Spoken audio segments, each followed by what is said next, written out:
है, नाटक में अग्रेशन है, सोशल इशू का फैशन है, ये स्ट्रीट प्ले का फैशन है, ये स्ट्रीट प्ले का फैशन है।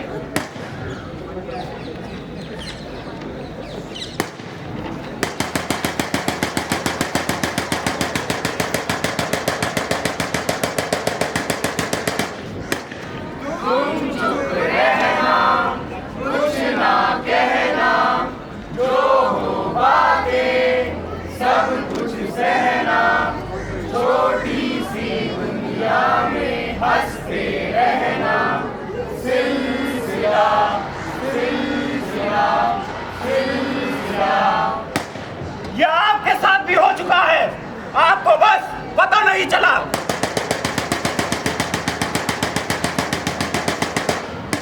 हम सभी लक्ष्य के छात्रगण आपके समक्ष एक नुक्कड़ नाटक की प्रस्तुति करने जा रहे हैं, जिसका शीर्षक है तुम चुप रहना।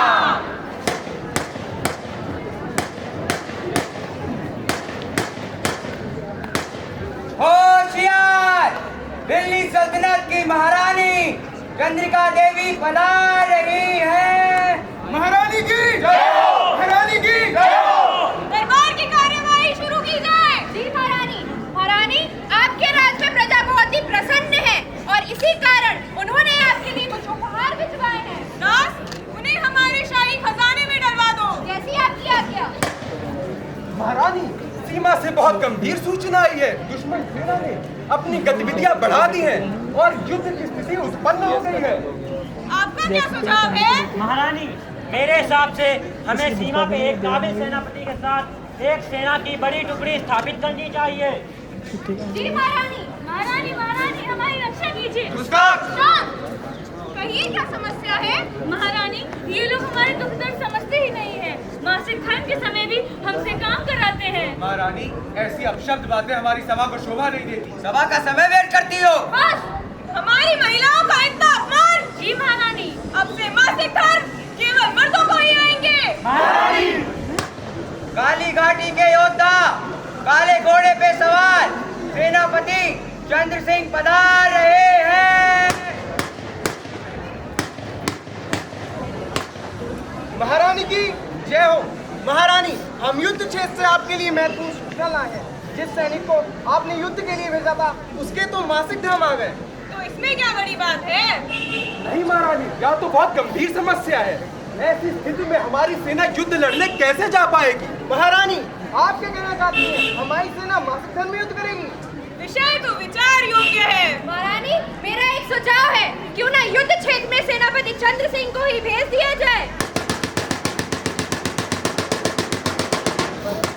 आशु, आशु, हाँ, कब तक सोगी? मम्मी। अरे ओ महारानी, स्कूल नहीं जाना है क्या तुझे?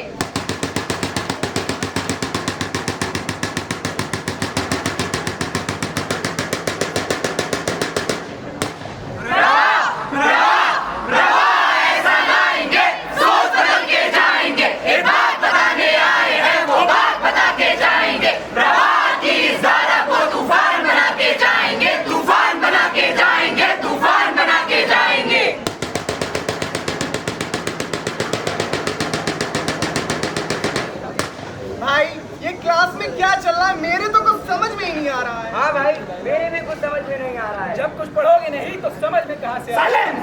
ये क्या लगा रखा है क्लास में? Good morning sir. Good morning.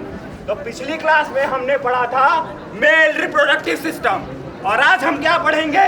Female reproductive system. तो सब लोग अपने बुक का पेज नंबर 17 खोलें। The great Indian education system, जहाँ हमें पढ़ाया तो सब कुछ जाता है, लेकिन सिर्फ मार्क्स के लिए।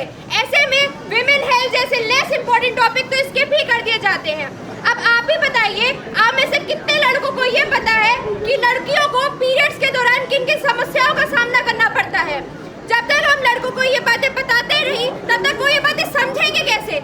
ऐसे में लड़कियां खुलकर ये बातें किसी से कह नहीं पाती, और यही शर्म और झिझक एक प्रॉब्लम को जन्म देती है। ओके, तो chapter 1 next week test. Any doubt? Sir ये फीमेल हेल्थ तो रह गया। बेटा, ये एग्जाम के पॉइंट ऑफ व्यू से बिल्कुल इम्पोर्टेंट नहीं है, इसे स्किप कर दो। पर लाइफ के पॉइंट ऑफ व्यू का क्या? बोला तो स्किप कर दो। Sir, one more doubt. अगर किसी महिला को 3 महीने से पीरियड्स ना आए तो उसका उसका मतलब या तो मीनोपॉज या फिर प्रेगनेंसी। लिख देना, जाओ, तुम्हें फुल मार्क्स मिलेंगे।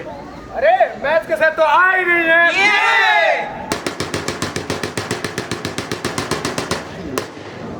आशु, आशु चलना, खेलने चलते हैं। नहीं यार, मेरा मन नहीं है। अरे चलना, चलते हैं। मैंने कहा ना, मेरी तबीयत नहीं ठीक है, तू जा। तेरी तबीयत को क्या हो गया? मुझे 3 महीने से पीरियड्स नहीं आए हैं। हाँ तो बस 3 महीने? हे भगवान, तुझे 3 महीने से पीरियड्स नहीं आए हैं, बट तेरे पीरियड्स तो हमेशा से रेगुलर आते हैं। कहीं तू प्रेग्नेंट हो? अब तू तो मुझे पैनिक मत कर यार। ये बता मैं क्या करूँ? एक सेकंड रुक, मुझे कुछ सोचने दो। क्या तूने किसी डॉक्टर को दिखाया? नहीं। पता था? क्या तूने अपनी मम्मा को बताया? नहीं बताया यार। ये भी पता था? तू तो जानती है ना, वो छोटी छोटी बातों में कितना परेशान हो जाती है। देख, जब तक तू ये बातें किसी को बताएगी नहीं, तब तक इसका कोई सॉल्यूशन नहीं निकलेगा। एक काम कर, तू अपने घर जा और जाकर अपनी मम्मा को ये बात बता। तू ठीक कहती है, आज जाकर बता ही दूंगी। अब मैं कहाँ से पता करूँ इसके बारे में? आइडिया, गूगल करती हूँ। Okay Google.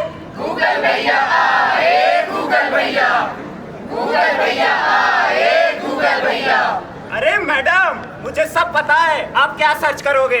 अच्छा, तो ये बताओ, अगर किसी को 3 महीने से पीरियड्स ना आए तो उसका क्या मतलब हो सकता है? उसका मतलब या तो मेनोपॉज या प्रेगनेंसी या फिर पीसीओडी। पीसीओडी? अब वो क्या होता है? पीसीओडी होता है पॉलीसिस्टिक ओवरियन डिजीज। ये आपको हार्मोनल या जेनेटिक डिसऑर्डर से होता है। इसके बारे में कुछ और बताओ। पहले तुम बताओ, एज, 16, हाइट, 5.5, जेंडर। ये भी कोई पूछने वाली बात है?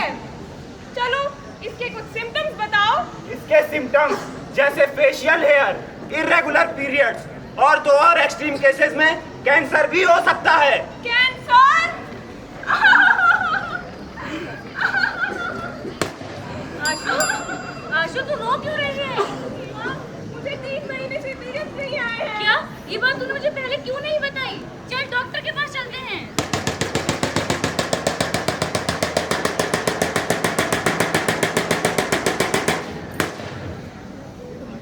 डॉक्टर, क्या आपने मेरी बेटी की रिपोर्ट देखी? मैंने आपकी बेटी की रिपोर्ट देखी है, इसे पीसीओडी है। हे भगवान, अब क्या होगा? इसमें ज़्यादा टेंशन लेने की बात नहीं है, इसे हम हेल्दी लाइफस्टाइल से ठीक कर सकते हैं। जैसे स्ट्रेस नहीं लेना है, रोज सुबह एक्सरसाइज या योगा करना है और हेल्दी खाना खाना है। अरे डॉक्टर साहब, आप तो जानते ही हैं आजकल के बच्चों को, इन्हें हेल्दी खाना कहाँ पसंद आता है? इन्हें तो बस पिज्जा, मोमोज, बर्गर ये सब पसंद आता है। मम्मी, अरे तो चुप रहे। अरे यही तो नहीं खाना है, खिलाना है तो हरी सब्जियां खिलाओ। बस इन्हीं बातों का ध्यान रखना है, आपकी बेटी बहुत जल्द ठीक हो जाएगी। धन्यवाद डॉक्टर साहब। डॉक्टर ने तो इलाज बता दिया, लेकिन तू ये बात किसी को बताना मत। तरह तरह की बातें करते हैं लोग आजकल। तो रुक, मैं दवाई लेकर आती हूँ।